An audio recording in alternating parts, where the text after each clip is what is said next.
disenangi oleh nafsu. Padahal mutawidal takut dunia itu meninggalkan duniawi. Apa termasuk duniawi? Min sana'il khalqi, bentuknya adalah pujian dari makhluk. Wa minat sana'uni, dan dari bersenang-senang. Wa tawassuki, dan berusaha melapangkan fil makali, di dalam makanan, wasyaribi, dan minuman, wal malabisi, dan pakaian, wal masakini, dan rumah atau tempat tinggal. Zuhud itu ada beberapa versi, tapi intinya zuhud itu mengambil fasilitas duniawi sekedarnya saja, atau bahasa sekarangnya ya hidup dengan cara sederhana. Meskipun mampu bermewah-mewah, tapi dia tidak lakukan itu zuhud.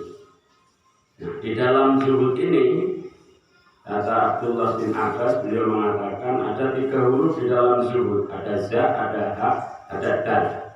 Zatnya merupakan singkatan dari tarkuz zina, meninggalkan berhias. Berhias itu ya mengenakan sesuatu yang menjadikan kita tampak lebih dari penampilan aslinya, itu namanya berhias. Kemudian meninggalkan hawa nafsu, meninggalkan keinginan-keinginan nafsu. Yang ketiga adalah dal tarkut dunia. Nah, duniawi itu sesuatu yang melalaikan kita dari Allah, itu duniawi. Bentuknya ujian dari manusia, itu termasuk duniawi. Kemudian berlezat-lezat dalam urusan makanan, mengarahkan kita untuk lupa kepada Allah. Ketika rumah sudah megah, kita merasa bahwa kita sudah tidak butuh Allah lagi. Ini yang menjadikan kategori rumah yang megah merupakan perkara duniawi. Pakaian yang mahal, mewah misalnya, kemudian menjadikan kita lalai kepada Allah. Perasaan kita yang hebat dengan penampilan kita, itu duniawi pakaiannya. Minuman yang banyak, apa yang kita inginkan mampu kita beli, dan seterusnya. Makanan yang bermacam-macam warna, rasa, aroma, dan seterusnya. Itu semuanya asalkan menjadikan kita lalai dari zat yang memberikan nikmat dari semuanya itu, maka segala sesuatu itu termasuk urusan duniawi. Tapi kemudian ulama saya sampaikan, meskipun kita punya rumah yang bagus, kendaraan yang mewah misalnya, pakaian yang mahal, kemudian terjaminnya makanan, stok minuman, dan seterusnya, tetapi semuanya itu tidak menjadikan kita lalai kepada Allah. Justru dengan fasilitas-fasilitas yang cukup tersebut kita mampu tenang, nyaman beribadah kepada Allah. Kita mampu tenang, nyaman menebar kebaikan dengan yang kita miliki. Maka itu bukan urusan duniawi, tetapi mazra'atul akhirah, benih persemaian akhirat. Kalau kemudian salah pemahaman, nanti disangkanya Islam melarang kita punya rumah mewah, Islam melarang kita punya pakaian yang mahal. Bukan seperti itu maksudnya. Boleh silahkan punya rumah yang megah, monggo silahkan, boleh-boleh saja. Punya pakaian yang mahal, kalau mampu beli silahkan. Stok minuman, makanan yang melimpah, monggo. Tapi ingat, semuanya itu adalah pemberian fasilitas dari Allah Subhanahu wa Ta'ala, dan semuanya itu hendaknya kita gunakan sebagai sarana untuk beribadah kepadanya. Maka selamat kita dari kategori duniawi yang kita miliki. Bismillahirrahmanirrahim. Wal maqalatu tawi maqalah.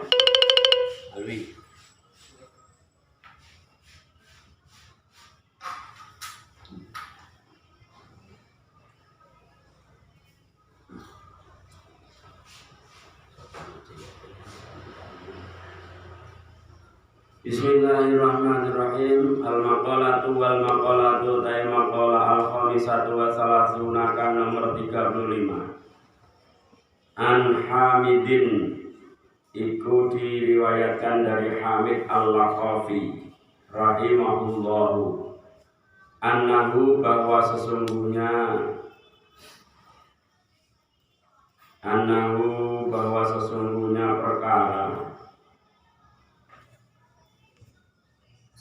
ana ada haknya depannya. Atahu ana karena kacamata jadi. Anahu sesungguhnya perkara atahu iku datang kepada Hamid al-Laqafi rajulun sapa seorang laki-laki. Ada seorang laki-laki datang kepada Hamid al-Laqafi. Faqala maka berkata sapa rajul lahu kepada Hamid, ausini hendaklah engkau berwasiat kepadaku. Ai bima yakni terhadap perkara yang fauni yang bermanfaat apa ma'in insun. Berwasiatlah engkau kepadaku terhadap sesuatu yang bermanfaat untukku fiddini dalam urusan agama. Faqala engkau jawab atau berkata sapa Hamid al-Laqafi, ij'al lidinika khilafan kahilahil mushafi. Faqala maka berkata sapa Hamid, ij'al hendaklah kamu menjadikan lidinika untuk urusan agamamu khilafan menjadi sampul kahidahil mushafi seperti sampulnya mushaf Al-Quran. Wa huwa utawi khilahil mushaf ma itu perkara yasunuhu yang menjaga apa ma'ing mushaf anid danasi dari kotoran. Wasiat pertama Hamid al-Laqafi kepada laki-laki yang datang tersebut, hendaknya kamu menjadikan agamamu sebagai sampul pelindung seperti halnya sampul Al-Quran. Sampul tersebut yang dimaksud adalah sesuatu yang menjaga Al-Quran dari kotor. Ila ditanyakan lahu kepada al-Laqafi karena belum jelas apa yang sampean maksud. Ma iku apa? Bila dini utawi sampulnya agama atau pengaman agama. Fasyari'atu maka utawi syariat min haitsu innaha dari arah sesungguhnya syariat tuta'u iku dipatuhi apa syariat tu sama iku dinamakan apa syariat dinan ing agama. Syariat dipandang dari arah bahwa apa yang tercantum di dalamnya itu hendaknya dipatuhi, baik itu perintah untuk dilaksanakan atau itu larangan untuk ditinggalkan. Itulah yang dinamakan dengan agama. Dari arah untuk ditaati, dipatuhi. Wa min haitsu innaha dan dari arah sesungguhnya syariat tajma'u iku mengumpulkan apa syariat itu sama dinamakan apa syariat millatan ing millah. Millah itu agama. Dinun juga agama, cuma arahnya berbeda. Wa min haitsu innaha dan dari arah sesungguhnya syariat yarji'u iku kembali sapa wong ilaiha kepada syariat itu sama iku dinamakan apa syariat madhaban ing tempat berjalan. Madhaban ing tempat berjalan atau tempat berangkat. Jadi syariat dari arah ditaati itu agama. Isinya perintah, isinya larangan.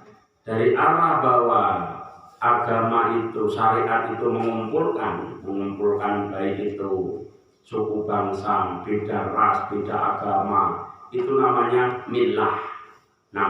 Maknanya juga agama.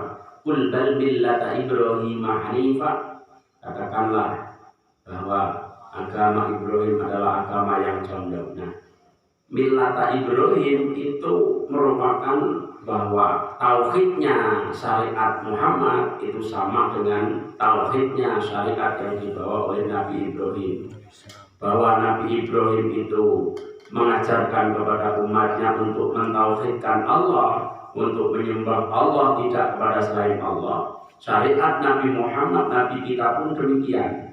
Maka millata Ibrahim atau millata Muhammadin itu adalah merupakan sesuatu yang mengumpulkan dari segala macam suku bangsa, ras, kemudian suku bahasa, dan seterusnya.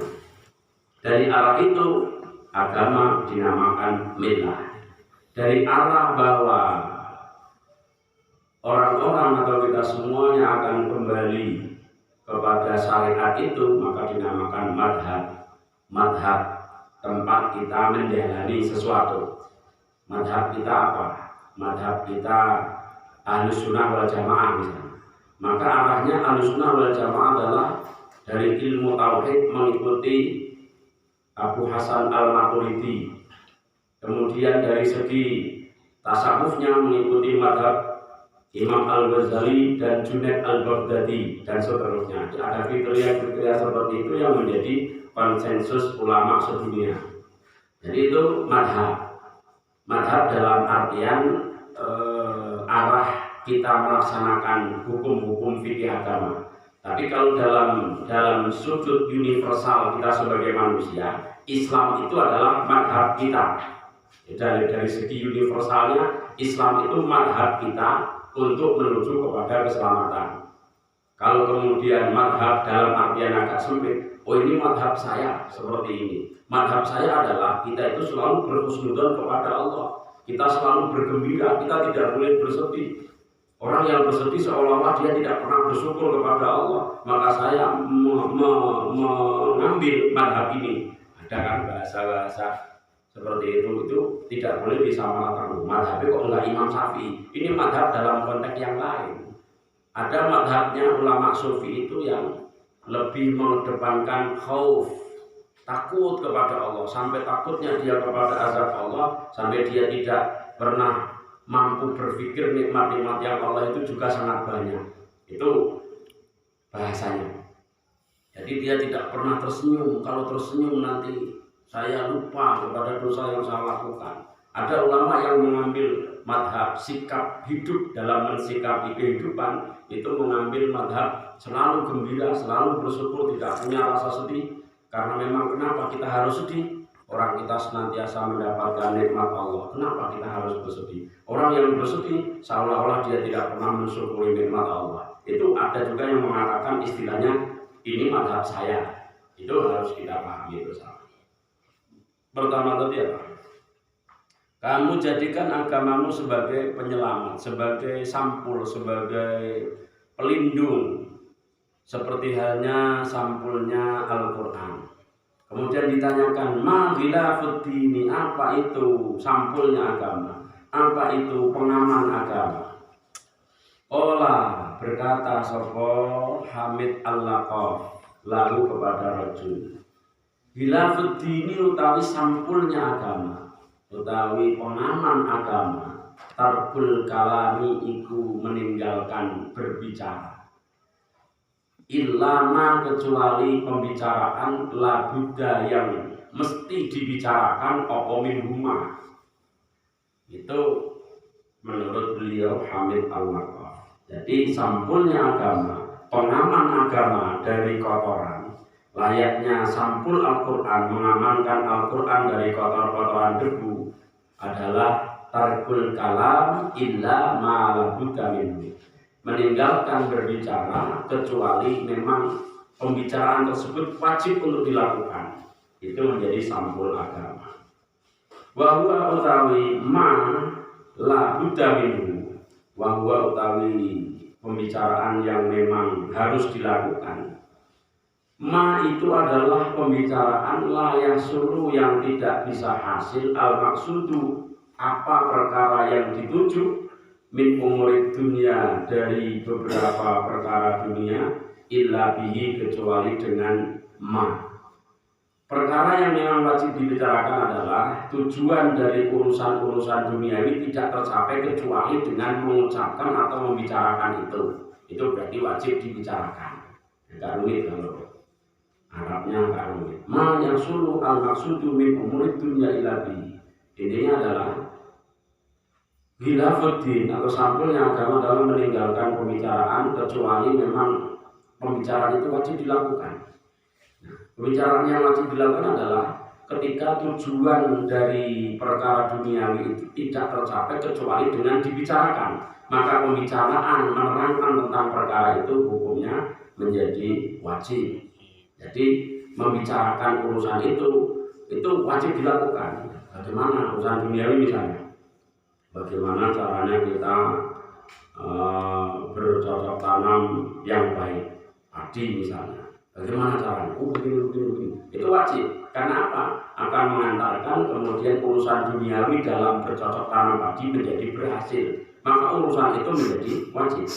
Bisa disamakan kepada yang lain, misalnya mengajari apa kepada anak-anak atau kepada orang lain, begini caranya. Maka membicarakan itu hukumnya wajib. Karena apa? Akan mempengaruhi hasil maksud dari tujuan pembicaraan dari urusan dunia tersebut. Ketika kemudian urusan pembicaraan tidak menghasilkan apa-apa, tidak mendatangkan manfaat apa-apa, maka di situ sesuatu yang tidak wajib untuk dibicarakan.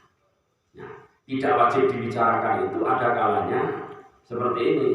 Pembicaraan kita tidak mengandung dosa pun tidak mendatangkan pahala. Ada kalanya pembicaraan kita itu mendatangkan pahala, ada kalanya justru pembicaraan kita mendatangkan dosa. Nah, kita berusaha, kita semuanya jelas berusaha. Kalau pembicaraan kita itu tidak sampai mendatangkan pahala, minimal pembicaraan kita tidak menimbulkan dosa. Kalau terpaksanya menimbulkan dosa, ya segera kita sadar diri, beristighfar, meminta ampun kepada Allah. Karena ya jenenge latihan itu kadang-kadang salah, tapi orang yang benar tentu akan pernah melakukan salah. Tidak ada orang yang benar itu tidak pernah salah, pasti sebelumnya pernah melakukan kesalahan apapun itu. Naik sepeda ontel misalnya, itu ya sering jatuh, baru bisa naik sepeda ontel lancar. Naik motor, kadang-kadang nerang-nerang, kadang-kadang pinter juga sih nerang-nerang, dan banyak lagi. Kok nyobain pesawat terbang, kadang-kadang jatuh, harus dilatih pol-polan, biayanya besar. Itu masalahnya macam-macam. Artinya apa? Kita orientasinya adalah kesadaran dalam diri untuk berusaha menjadi manusia yang baik dalam ucapan maupun perbuatan. Kalau kemudian ternyata kita belum mampu baik, ya kita berusaha dengan sekuat tenaga. Keburukan yang muncul dari kita segera kita sadarkan diri kita, kemudian kita istighfar kepada Allah. Pertama, sampulnya agama, pengaman agama dalam meninggalkan pembicaraan yang tidak meninggalkan pembicaraan kecuali pembicaraan tersebut memang wajib untuk dilakukan. Qala berkata Sulaimanu sapa Nabi Sulaiman alaihi salam, Lukmanu atau Lukman al-Hakim. Ini perawinya agak ragu-ragu apakah makalah ini, apakah nasihat ini dari Nabi Sulaiman atau dari Lukman al-Hakim. Perawinya ragu-ragu. Idza kana al-kalamu min fiddatin kana sukutu min dhahabin. Idza kana ketika ada al-kalamu apa pembicaraan min fiddatin iku tergolong sebagai perak. Apabila ngomong itu termasuk perak, kana sukutu min dhahabin. Kana maka ada asukutu apa diam min dhahabin iku termasuk emas. Kalau kita berbicara itu nilainya termasuk seperti perak, maka diam itu adalah emas. Nah, ini jangan salah paham. Ada orang buta mau masuk ke jurang, lantas kita diam saja, katanya diam itu emas. Itu kacau ini kok. Ada orang sedang didekati kalajengking, kita diam aja, diam itu emas, biarinlah. Kalajengking ini salah lagi. Wal makna utawi yang dimaksud idza kana ketika ada al-kalamu opo berbicara fil khairi dalam urusan kebaikan, kal fiddati iku diumpamakan sebagai perak, hasanan dalam segi kebaikannya, dari segi keindahannya, karena maka ada asukutu opo diam anis syari dari keburukan, kadzahabi iku laksana emas fil hasani dalam kebaikannya. Ketika kita berbicara dalam urusan kebaikan itu adalah perak diumpamakan, maka kita diam dari membicarakan keburukan, itu adalah emas. Maksudnya siji ono pilihan, kita ngomong dan ngomong kita ngomong kebaikan. Yang kedua ini adalah kita ada pilihan untuk ngomong tentang keburukan. Nah, berbicara dalam kebaikan, ada pilihan diam dari membicarakan keburukan. Maka yang berbicara tapi arahnya kebaikan ini diumpamakan benar, diam untuk kita tidak membicarakan keburukan adalah emas. Maksudnya seperti itu. Kok ngomong iki perak, menang iki emas. Wis menang ae emas. Menang ae. Orang butuh penjelasan kita diam saja. Orang yang enggak jelas, orang butuh keterangan dari kita yang sangat penting, kita diam saja, cari sendiri. Diam itu emas. Murah itu. Wasak itu utawi orang yang diam fil haqi dalam kebenaran, karena tiki itu seperti orang yang berbicara fil batili ing dalam kebatilan. Wasak itu fil haqi karena tiki fil batil. Ini garis bawahnya. Orang yang diam tidak mau mengatakan kebenaran itu seperti orang yang mengucapkan dalam urusan kebatilan. Ada perkara benar kita tidak mau mengatakannya, kita diam saja, maka sama dengan kita menyampaikan kebatilan. Jadi paham enggak ini? Aja bingung ya? Ada kebenaran yang wajib untuk kita katakan, tapi kita diam nggak mau mengatakan kebenaran itu, sama saja kita sedang mengucapkan kebatilan, meskipun kita diam. Berarti kalau ada kebenaran wajib kita sampaikan, ada kebenaran wajib kita terang-terangkan, jangan diam saja. Kalau kita diam sama dengan kita mengucapkan kebatilan. Mengucapkan kebatilan padahal kita diam. Ya kok ngomong kebatilan? Karena disebabkan kamu tidak mau menyampaikan kebenaran sehingga orang lain tidak mendapatkan pencerahan. Maka kamu sama dengan membiarkan mereka dalam kebatilan. Pembiaran tersebut sama dengan kita mengucapkan kebatilan. Kemudian yang kedua, khilafuddin atau sampulnya agama, watarkus dunia dan meninggalkan urusan duniawi.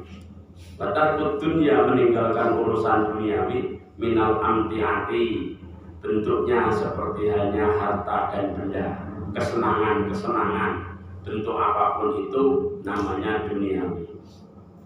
Illama kecuali perkara labuda yang wajib opo min huma, meninggalkan duniawi kecuali sesuatu yang memang wajib kita ambil, wajib kita miliki. Bahwa utawi ma la budda minhu, ma itu adalah perkara la tahsulu yang tidak bisa hasil, tidak bisa tercapai al hajatu apa kebutuhan illa bihi kecuali dengan adanya ma.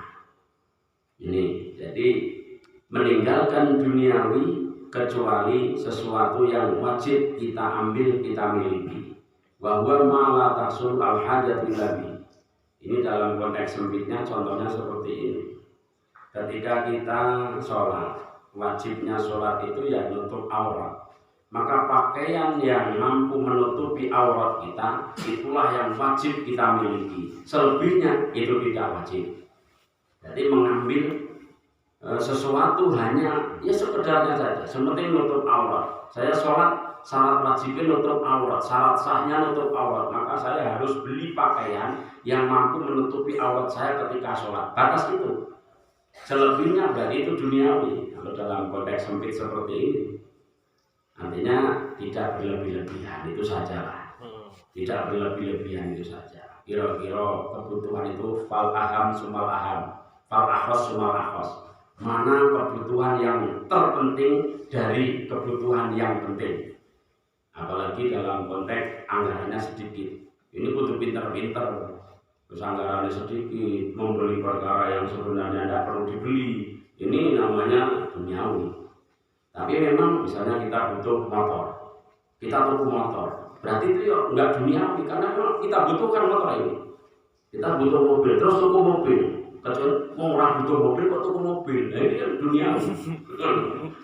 Nah kalau tuku mobil karena butuh memang, orang butuh aku enggak beli.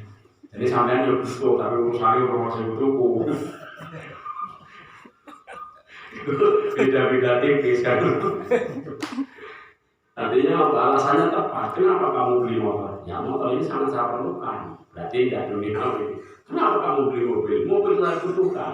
Berarti tidak duniawi. Kecuali mau tuh mobil, tunggu duben. Duniawi. Aku memberi tanggane. Duben. Itu duniawi. Tapi yang kebutuhan ya berarti tidak duniawi. Memang sudah waktunya untuk punya itu. Jadi kita bicara ini dalam konteks yang luas, jangan hanya konteks yang sempit. Kalau kita berbicara dengan konteks yang sempit, lihat kawan beli mobil, kedunyan. Duniawi. Kalau bangun rumah, kedunyan.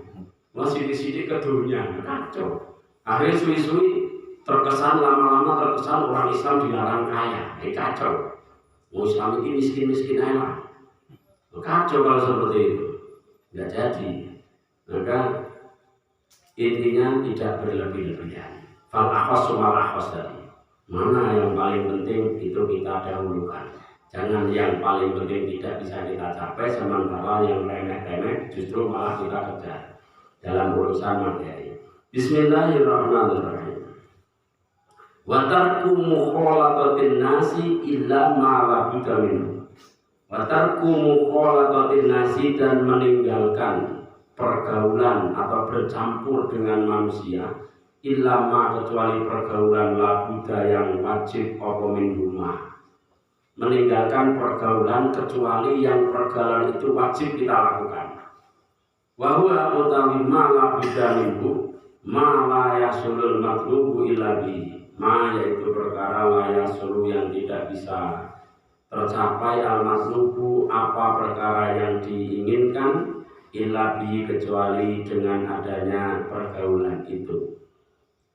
Jadi bergaul juga itu menjadi pengaruh besar dalam kehidupan beragama kita. Kok campurnya bergaulnya dengan orang-orang yang taat kepada Allah, minimal kita akan terobsesi, termotivasi untuk taat juga kepada Allah. Obsesi, motivasi itu menjadi penting meskipun terkadang belum terrealisasi. Ini sudah bagus. Obsesi, motivasi itu penting meskipun terkadang belum bisa terrealisasi. Tapi bersama dengan seiring waktu nanti, harapan kita setelah ada obsesi, setelah ada motivasi, maka realisasi pun akan muncul di belakang hari. Harapannya itu, karena sudah ada motivasi. Celakanya yang tidak ada obsesi, tidak ada motivasi, karena memang tidak ada yang dilihat, tidak ada yang dicontoh, tidak ada yang ibaratnya menjadi uswah dalam kesehariannya. Ini menjadi pengaruh. Maka pergaulan dengan sesama manusia pun harus kita cermati dengan siapa kita bergaul. Karena hakikatnya di dunia ini bersama siapa kita berkumpul, di akhirat nanti pun kita akan dikumpulkan dengan orang-orang tersebut. Kok kumpulannya orang-orang yang baik-baik, kumpulannya orang-orang yang taat kepada Allah. Meskipun kita belum baik, meskipun kita belum taat kepada Allah, harapan besar di akhirat nanti kita akan dikumpulkan dengan mereka, orang-orang yang baik, orang-orang yang taat.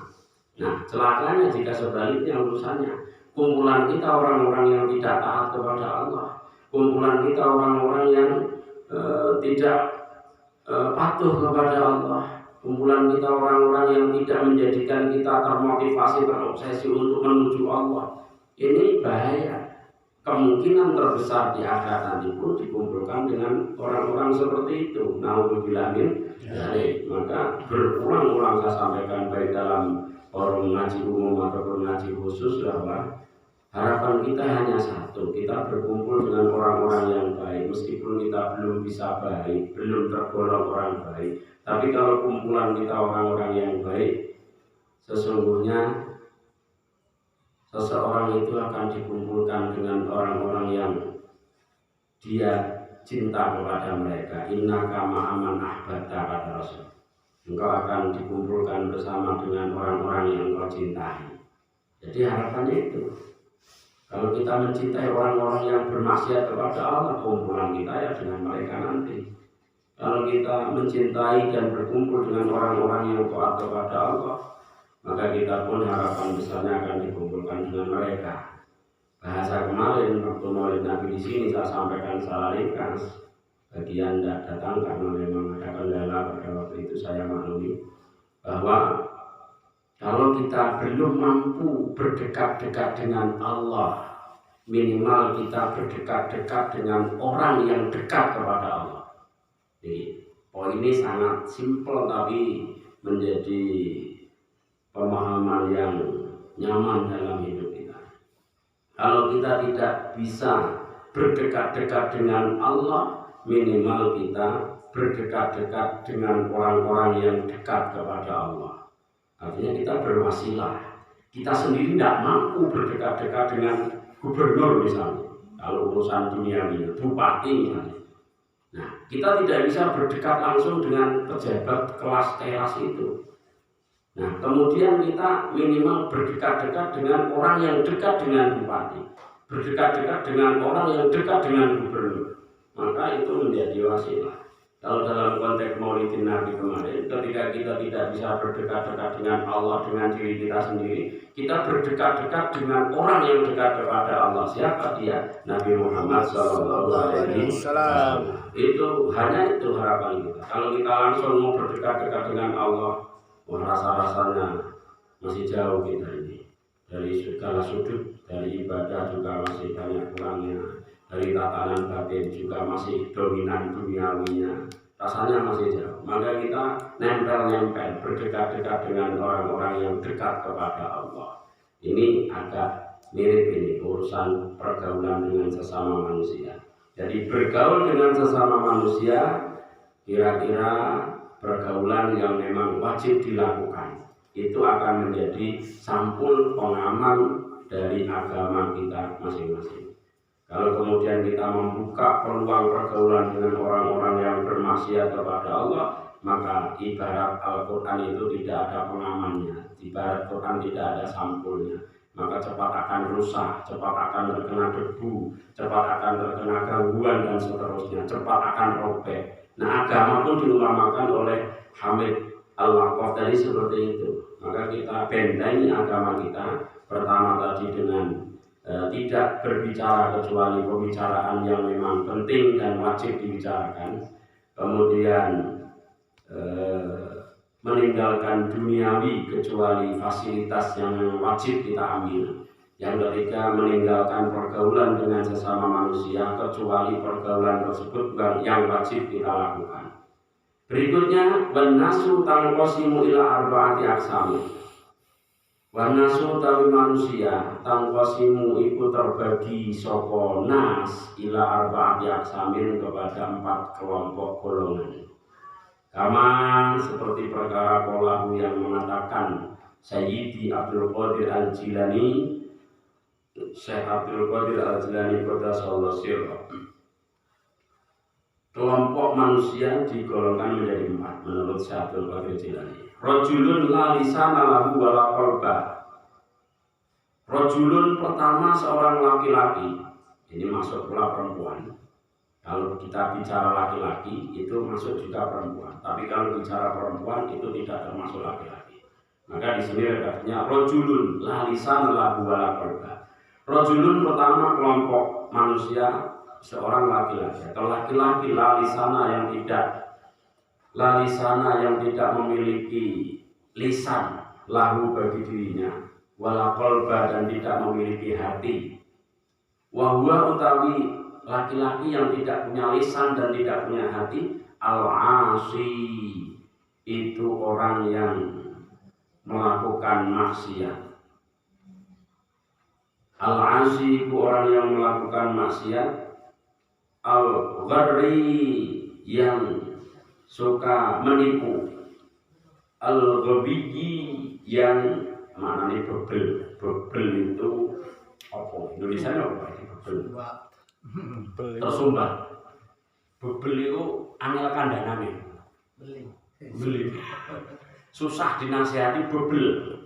Itu hobi. Ini pertama manusia yang tidak punya lisan dan tidak punya hati. Dia adalah orang yang sering bermaksiat dan orang yang sering menipu dan orang-orang yang bebel, orang yang susah dinasihati. Fahdar maka takutlah kamu antakuna apabila kamu masuk minhum dalam kelompok mereka. Kamu jangan sampai masuk kelompok itu.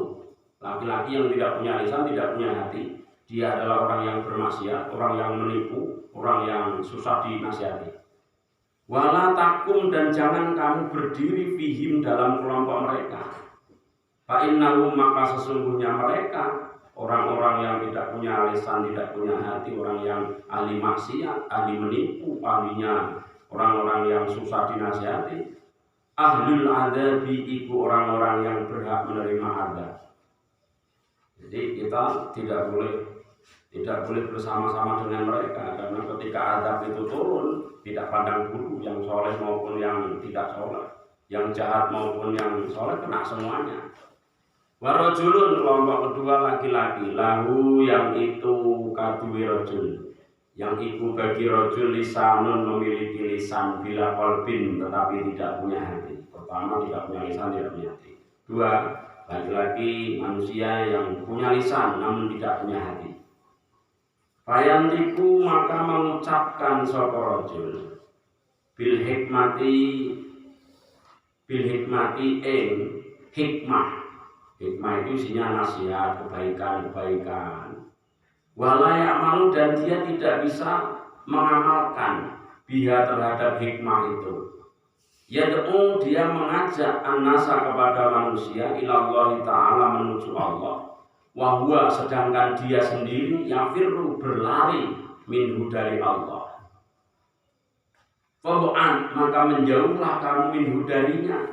Li'alla yakhtofaka, supaya tidak menyambar dirimu biladi bilisanihi, dengan lezatnya ucapannya rajul. Fatahrikoka, maka sebab ucapan dia, fatahrikoka, maka sebab membakar ing dirimu, naru ma'asihi, opo api akibat maksiatnya rajul. Wayakuluka, dan menjadikan kamu terbunuh, wayakuluka, dan membunuhmu, natnu qalbihi, opo bacine atine rajul, atau busuknya hatinya rajul. Ini yang kedua, laki-laki yang punya lisan tapi tidak punya hati. Dia setiap ketemu orang yang dikatakan hikmah, yang dikatakan kebaikan, yang disampaikan adalah nasihat-nasihat yang baik, tetapi dia sendiri tidak pernah mampu mengamalkannya. Dia mengajak kepada manusia menuju Allah. Dia selalu mengajak berdakwah menuju Allah, sedangkan dia sendiri berlari menjauh dari Allah. Karena dia hanya punya retorika, dia hanya punya teori, prakteknya dia tidak bisa mengamalkan. Dia mengajak orang lain untuk melakukan kebaikan, sementara dia sendiri tidak pernah melakukannya. Ini mereka mengajak kepada manusia, sedangkan dia sendiri lari menjauh dari Allah. Ini Al-Quran jelas. Al-Quran itu batang sauna angkusakum wa antum tatluna kitab. Kalian merupakan diri kalian sendiri, ini bahasa Allah dalam Al-Quran. Ini rajul yang kedua, laki-laki yang penuh dengan teori, penuh dengan nasihat, tapi untuk orang lain, bukan untuk dia sendiri. Maka nasihat Syekh Abdul Qadir Jilani, fabu'at minhu, jauhi orang-orang seperti itu, supaya kamu tidak tersambar oleh manisnya ucapan dia, supaya kamu tidak terbakar oleh api maksiat yang dia lakukan, supaya kamu tidak terbunuh oleh busuknya hatinya. Jadi menjauhi, berarti menjauhi. Pertama, laki-laki yang tidak punya hati, tidak punya lisan. Dua, punya lisan, tidak punya hati.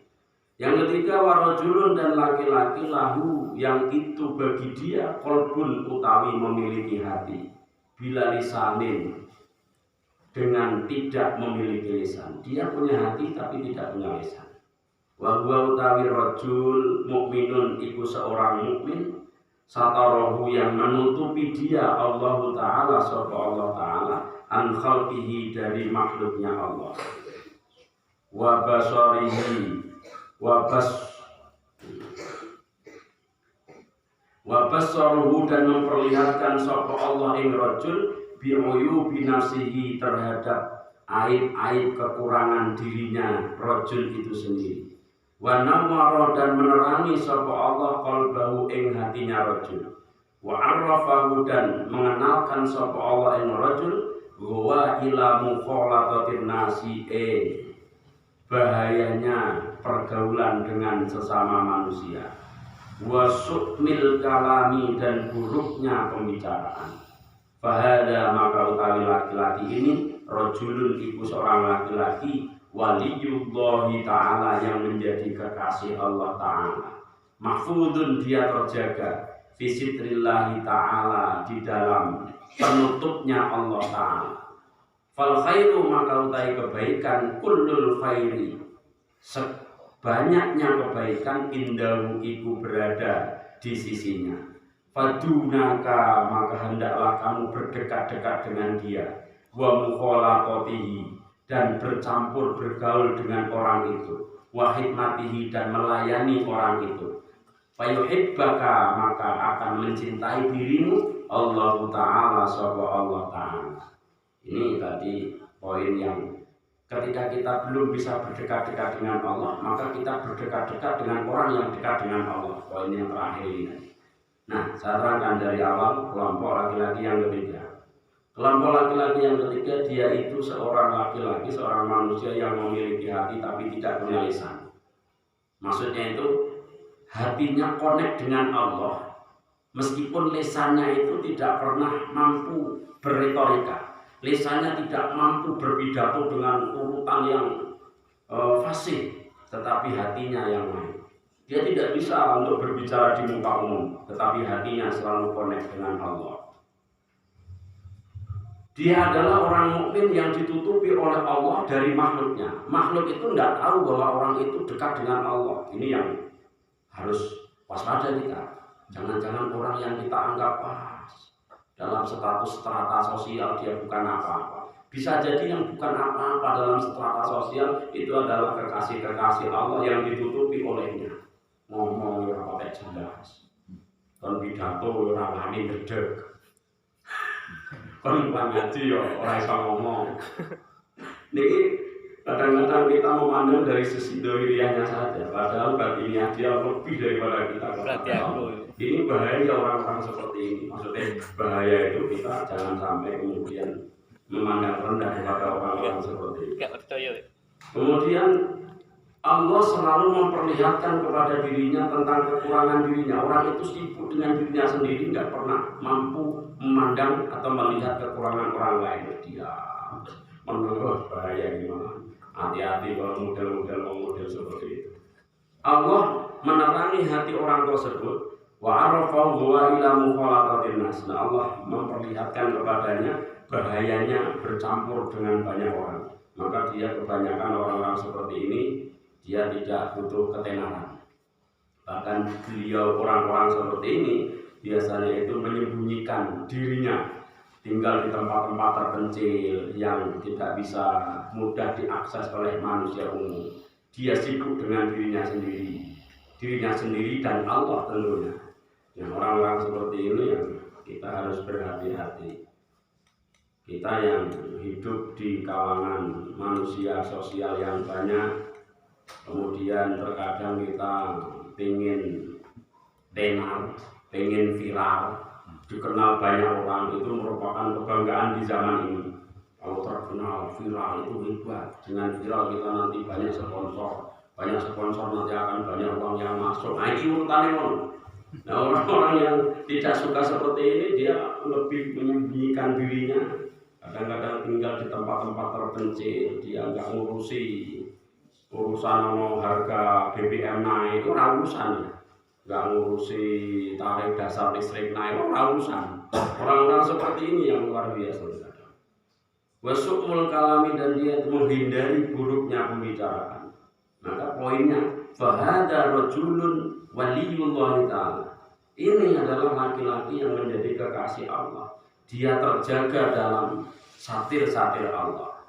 Fal khairu kullul khair indahu fadunaka. Maka kebaikan-kebaikan yang banyak berada di sisinya. Hendaknya kamu berdekat-dekat dengan dia, hendaknya kamu bergaul dengannya, hendaknya kamu melayani dia.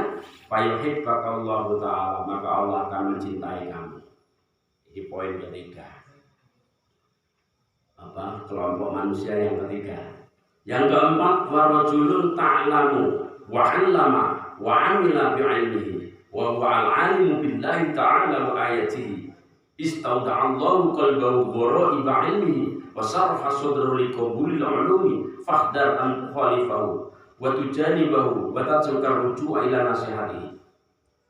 Rajulun laki-laki ta'lamu yang dia mengerti tentang ilmu, wa 'allama dan dia mau mengajarkan ilmunya, wa 'amila dan dia bisa mengamalkan ilmunya, bi ilmihi dengan ilmu yang dia miliki. Wa huwa laki-laki itu al-alimu orang yang alim, orang yang mengenal, orang yang mengerti billahi ta'ala kepada Allah Ta'ala, wa ayatihi dan ayat-ayatnya Allah. Istauda'a Allah titipkan Allah qalbahu dalam hatinya, Allah titipkan dalam hatinya ghara'iba ilmihi beberapa langkahnya ilmunya Allah. Wasarraha dan Allah luaskan sadrahu ing hatinya liqabulil ulumi untuk menerima ilmu. Maka apa sikap yang harus kita lakukan? Fahdar, maka kamu takutlah antu khalifahu apabila kamu bersilang pendapat dengan dia, atau kamu berbeda dengan dia, atau kamu mengingkari dia. Kamu takutlah, jangan sampai kamu mengingkari dia. Watu janibau, dan jangan sampai kamu menjauhi dia. Mata terluka, dan jangan sampai kamu meninggalkan arujua, kembali ila nasihatihi, menuju kepada nasihat laki-laki itu. Ini rajul yang keempat. Jadi poinnya, pertama, laki-laki yang tidak punya lisan, tidak punya hati, kita disuruh menjauhi sejauh-jauhnya. Yang kedua, orang yang punya lisan tetapi tidak punya hati, kita pun diperintahkan untuk menjauhi dia. Yang ketiga, orang yang punya hati dan tetapi dia tidak punya lisan. Ini adalah wali-wali Allah yang disembunyikan oleh Allah dari pandangan manusia umum. Maka kita dianjurkan untuk berdekat-dekat dengan dia.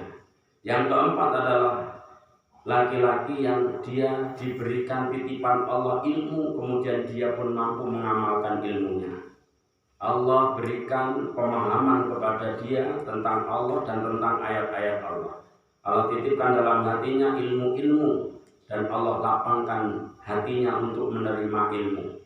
Sikap kita, hendaklah kamu takut apabila kamu mengingkari dia. Hendaklah kamu takut apabila kamu menjauhi dia. Hendaklah kamu takut apabila kamu tidak menjadikan dia rujukan atas nasihat-nasihatnya. Ini 4. Nah, kita masuk dalam kategori yang mana? Nomor 4, Pak. Nomor 4 ya. Kita berusaha ngambil yang itu. Kalau kita tidak bisa ngambil yang itu, minimal nomor 2. Dalam retorika pidato nggak pintar, tapi hati kita connect dengan Allah. Nomor 3. Enggak. Nomor 3, Pak. Nomor 3. Nomor 3. Nomor 2 jahat ya. Oh iya, nomor 3. Nomor 2 Nomor 2 itu mau hanya bisa berretorika. Kita kalau bisa ambil yang minimal nomor 3. Mesti anggap uang kurang pada pintar tapi hatinya connect dengan Allah. Ini yang penting. Karena ketika sudah bicara urusan hati, ini sudah tidak memandang lagi urusan lisan. Nah, kemudian orang yang sudah tua dari segi bacaannya yang suara patek-patek, terus menceng dari tajwid kalau Qurannya.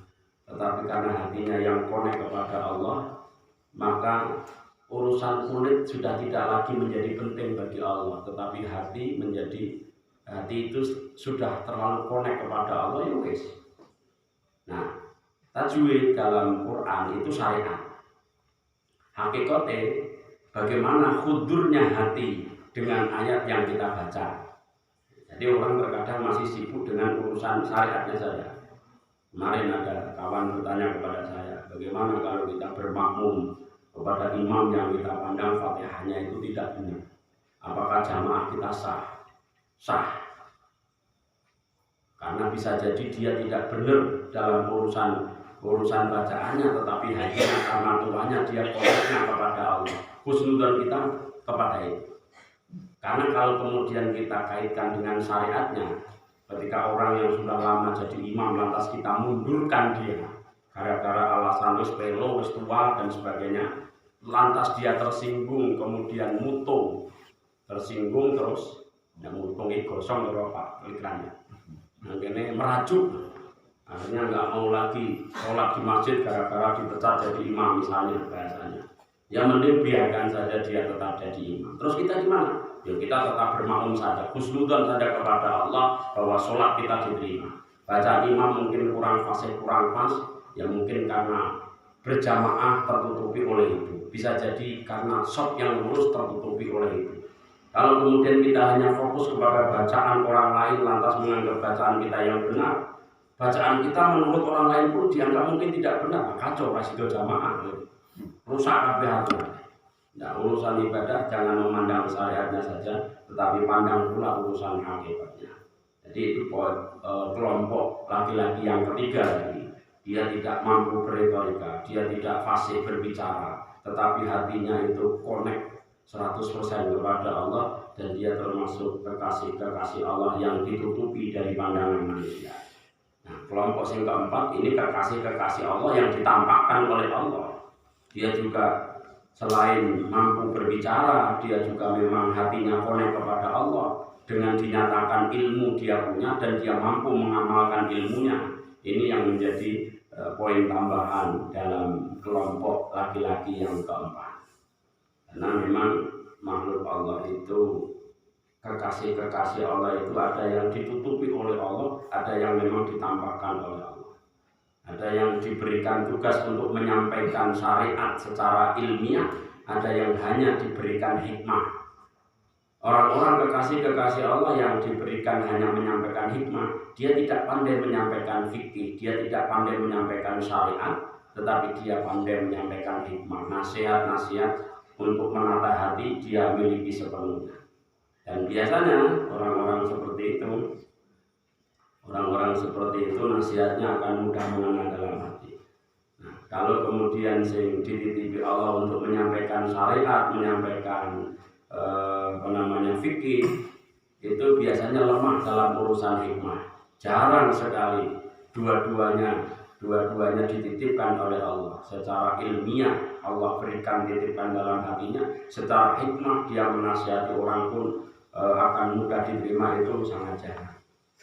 Karena yang namanya nasihat itu tanda-tandanya yang disampaikan hikmahnya itu berbobot. Bahasanya itu tidak seberapa, bahasanya sederhana, tetapi mampu mengena ke titik sasaran yang tepat. Itu berarti hikmahnya lebih kuat. Ada orang itu mampu mencapai sasaran yang kuat diiringi dengan teori-teori ilmiah. Kalau orang hikmah itu tidak perlu teori ilmiah, tetapi nasihatnya mengena dalam hati orang yang dinasihati. Kalau orang yang ilmiah, biasanya nasihatnya harus didukung dengan alasan-alasan ilmiah, baru yang dinasihati itu mampu menerimanya. Biasanya seperti itu. Jarang sekali yang ceritakan seperti kisahnya Mbak Kiai Khalil Bangkalan. Ketika ada tamu datang kepada beliau mengadukan anaknya yang suka makan gula, kecanduan gula anaknya, datang kepada Mbak Khalil. Ini anak saya kecanduan gula ya. Oh gitu ya. Iya. Saya nasihati dia itu sudah berulang kali, enggak mempan ya. Baik, kamu 1 minggu lagi datang ke sini ya. Ya. Seminggu kemudian datang lagi. Mbak Khalil cuma bilang, nah, mulai sekarang kamu jangan senang makan gula ya. Nggih, Mbak. Sudah semenjak itu sama sekali dia enggak makan gula. Heran ini orang tua kok. Cuma nah, kamu jangan makan gula lagi ya semenjak sekarang. Iya ya. Manut, dan itu patuh betul dia, semenjak itu tidak pernah lagi makan gula. Nah, penasaran orang tuanya ini datang lagi soal kepada beliau, Mbah Yai, anak saya alhamdulillah betul-betul sembuh, sekarang tidak lagi makan gula. Bagaimana jenengan memberikan nasihat, padahal ya sama aja, saya juga lebih keras daripada jenengan menyampaikan ke anak saya. Bahkan pernah saya pukul, tapi dia tetap masih mau makan gula. Jenengan hanya dengan kata-kata jangan makan gula ya, ya cukup. Mbah Khalil tersenyum sambil berkata, kamu tidak tahu, kamu datang itu 1 minggu yang lewat kemarin ya. Seminggu sebelum kamu datang yang terakhir dengan anakmu, saya itu masih senang minum teh pakai gula. kopi pakai gula. Semenjak saya minta waktu seminggu nanti kamu datang ke sini, semenjak hari itu saya tidak pernah minum makan yang ada manis-manisnya. Seminggu saya tirakat menahan diri saya untuk tidak makan gula. Maka ketika saya menasihati anak kamu, saya minimal 1 minggu sudah menghindari makan gula. Maka nasihat saya diterima oleh anak kamu. Nah ini kan sebagai gambaran artinya kekuatan hikmah dari diri seseorang itu berpengaruh. Sama-sama kalimatnya, beda orang, beda efek. Kan seperti itu. Nah, kita melarang anak kita ngerokok misalnya. Sampai kita hajar dia. Tapi bapaknya ngerokok, ya orang bakal mandi. Wong betul-betul ya bapak ngerokok. Mana kita dilarang, mau ngopi. Ngopi tidak gula, bapaknya ngopi tiap isu tiap sore. Orang bakal mandi. Sama, kiai juga punya pondok seperti itu. Kiai ini kok merokok, orang bakal wani melarang santri ngerokok. Misalnya kok dilarang, di santri melarang. Maka sebagai tirakat saya salah satu saya juga nggak merokok. Maka peraturan santri tidak boleh merokok, insya Allah bisa diberlakukan. Itu pun masih ada pelanggaran. Apa menengok aku ngurus supaya Pak Edi. Santri yang murid atau guru kencing berdiri. Murid kencing berlari, gurunya tetap kencingnya jongkok aja, muridnya kencing berdiri. Gambaran seperti itu. Jadi kelompok ini menjadi gambaran bagi kita semuanya kepada siapa kita hendaknya bergaul, karena pergaulan itu menjadi penopang amannya agama dalam hati dan sanubari kita. Sedikit lagi supaya sampai ke makalah yang tepat ini nanti. Panjang bahasanya yang ada di malam ini. Sumaklam, kemudian ketahuilah. Sumaklam, kemudian ketahuilah. Anna asla zuhdi, sesungguhnya dasarnya zuhud. Al-ijtinabu itu adalah menjauhi anil maharimi, dari beberapa perkara yang diharamkan. Kabiriha, besarnya maharim, wasawiriha, dan kecilnya maharim. Li'annaman, karena sesungguhnya seseorang la waro'a, yang tidak memiliki sifat warok lahu bagi dirinya, la yasihu, kurang lain. Kalau hanya yasihu itu pemahamannya dari terbalik, ada lam alifnya, ada betul. Sebenarnya Pak Arge tambahi la yasihu. Jadi kalau guru ditambah. Kalau tidak nanti pemahamannya jadi terbalik. Sesungguhnya seseorang yang tidak memiliki sifat warok dalam dirinya, la yasihu, dia tidak sah lahu baginya az-zuhdu, apa sifat zuhud. Jadi kalau kita mau memulai zuhud dalam kehidupan kita, asal daripada zuhud, fondasi daripada zuhud adalah menjauhi perkara yang diharamkan Allah. Perkara yang diharamkan Allah baik besar maupun kecil. Karena kita menghindarkan diri dari yang diharamkan Allah itu termasuk sifat warok. Tidak sah sifat zuhud itu kecuali diiringi dengan adanya sifat warok. Apa itu? Menghindarkan diri dari melakukan sesuatu yang diharamkan Allah. Jadi sebenarnya sederhana. Apakah kita masuk dalam zuhud atau tidak, itu ukurannya, barometernya adalah sejauh mana kita menjauhi perkara yang diharamkan oleh Allah. Wa ada'u jami'il faraidi, barometer yang kedua. Pertama, bagaimana kita menjauhi larangan Allah yang diharamkan Allah. Yang kedua, wa ada'u jami'il faraidi, dan melakukan semua yang diwajibkan oleh Allah. Yasirha, ringannya faraid, wa asirha, dan sulitnya faraid. Li'anaman, karena sesungguhnya seseorang la taubata, yang tidak ada taubat lahu baginya, lantasihu, itu tidak sah lahu baginya al-inabatu, opo kembali.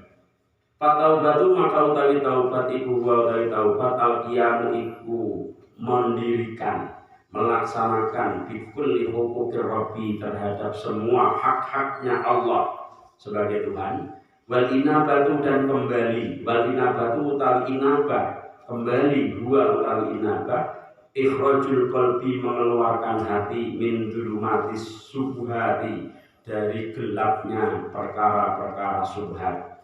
Perkara subhat itu dilakukan kehalalannya, dilakukan di antara haram dan halal, di antara halal dan haram. Oh, ini haram mau halal. Koyo-koyo halal, tapi kok sepertinya juga haram, itu subhat. Maka dasar daripada zuhud adalah menjauhi perkara yang haram, menjalani semua perkara-perkara yang fardu, baik yang mudah maupun yang sulit. Itu parameternya. Kalau orang mengaku zuhud, dia tidak melakukan kewajibannya dalam agama, belum zuhud. Orang mengaku zuhud tapi masih melanggar apa yang diharamkan Allah, belum zuhud. Wa tarkud dunya ala ahliha dan meninggalkan urusan duniawi ala ahliha atas ahlinya dunia. Waliha sedikitnya duniawi, wa kafiriha dan banyaknya duniawi. Ya naman karena sesungguhnya siapapun la qanaata yang tidak memiliki qanaah lahu bagi dia, qanaah itu nerimo dalam hati. La yasihu maka tidak sah lahu baginya atawakkul opo bertawakal. Orang yang tidak mempunyai sifat qanaah, dia tidak sah tawakalnya kepada Allah. Wa man utai barang siapa la tawakkala yang tidak memiliki tawakal lahu baginya, la yasihu itu tidak sah lahu baginya atas limu apa berserah diri. Taslim itu berserah diri kepada Allah. Fatawakkulu maka utawi tawakal, huwa utawi tawakal as-siqatu iku percaya dengan sepenuhnya bima terhadap perkara indallah yang ada di sisi Allah.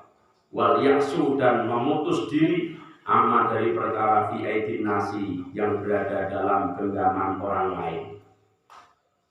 Yang namanya tawakal itu percaya penuh terhadap sesuatu di sisi Allah dan memutus harapan terhadap sesuatu yang dimiliki oleh manusia. Jadi harapannya hanya kepada Allah, tidak berharap pada sesuatu yang dimiliki orang lain. Taslimu maka utawi taslim, huwa utawi taslim al-inqiyadu iku mengikuti patuh li amrillahi terhadap perintah Allah Ta'ala. Wa tarkil i'radi dan meninggalkan berpaling fima terhadap perkara la yulaimu yang tidak pantas opoma. Kembali karena ini keterangan yang hampir setengah halaman lebih ini menguatkan dari pembahasan zuhud yang disampaikan oleh Hamid Al-Waqaf tadi. Jadi asalnya atau dasarnya zuhud menjauhi perkara haram, menjalani kewajiban, kemudian meninggalkan dunia, meninggalkan urusan duniawi, kemudian berserah diri kepada Allah Subhanahu wa Ta'ala dengan tawakal. Tawakal itu sendiri adalah percaya penuh terhadap sesuatu yang ada di sisi Allah, memutus harapan dari apa-apa yang dimiliki oleh orang lain. Taslimu wa al-inqiyadu li amrillah wa tarkil i'radi fi ma la yulaimu. Wallahu a'lam bishawab. Al-Fatihah. A'udzu billahi minasy syaithanir rajim. Bismillahirrahmanirrahim. Alhamdulillahirabbil alamin. Arrahmanir rahim. Maliki yaumiddin. Iyyaka na'budu wa iyyaka nasta'in. Ihdinas siratal mustaqim.